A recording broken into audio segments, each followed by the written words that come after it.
Marcus waited for his wife to leave before he started decluttering the house. It had been a week since the maid left, and the place badly needed cleaning. His wife was heavily pregnant and had tried her best to keep things tidy. But each time he offered to help, she got upset, saying he was calling her dirty. He knew it was the hormones making her react that way, so to avoid the drama, he waited for her to go to the market before tidying up. The rug in the middle of the bedroom needed washing. It had gathered so much dust that brushing wouldn't help. As he pulled it out, he felt a loose floorboard where the center had been. That's weird, he thought. He bent down to fix it and noticed something underneath, stopping the board from sitting flat. He pulled the board out and was shocked at what he saw. Lying there were 2 wooden figurines, carved in the form of a man and a woman, tied together with a red string. Marcus had seen things like this in local African movies and heard stories about them. But seeing one in his own bedroom sent chills down his spine. Could it have been there before they rented the apartment? Or had the maid put it there? It definitely couldn't be his wife, she was too Christian and naive to be involved in such things. He had too many questions and no answers.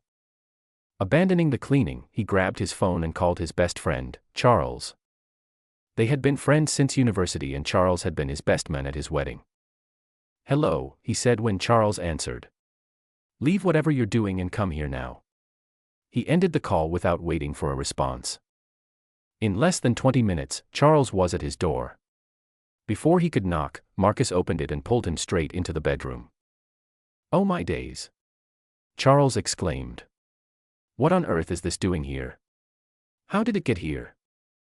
"I'm as shocked and confused as you are," Marcus said. Charles pulled out his phone and took pictures of the figurines.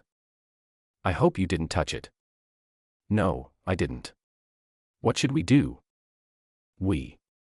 Charles asked, laughing. "What's funny?" Marcus snapped. "Do you know what this could mean?" "I don't, but I doubt it's good. Maybe it's been here since before you moved in." "I thought about that too, but it doesn't make sense.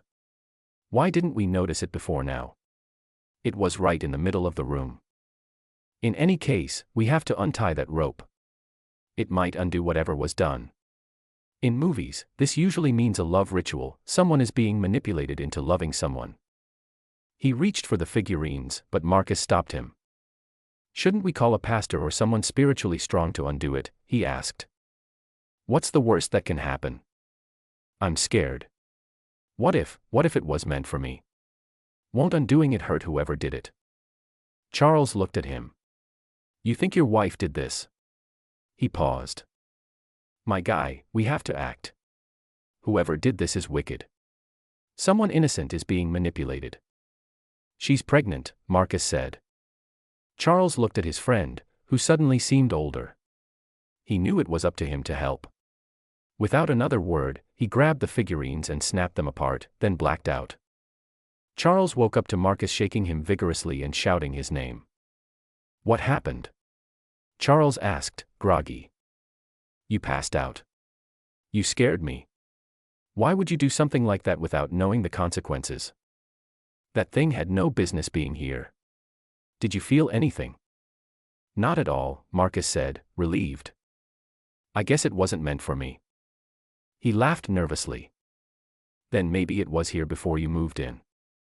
Thank God for that. I can't imagine my wife being involved in something like this." "Somebody somewhere is free now," Charles said, proud of himself. "Sorry, I got caught up in this whole mess," Marcus said, turning back to his cleaning. "I didn't even ask about your wife." "My wife." Just then, a loud banging sounded at the door. Marcus rushed to open it.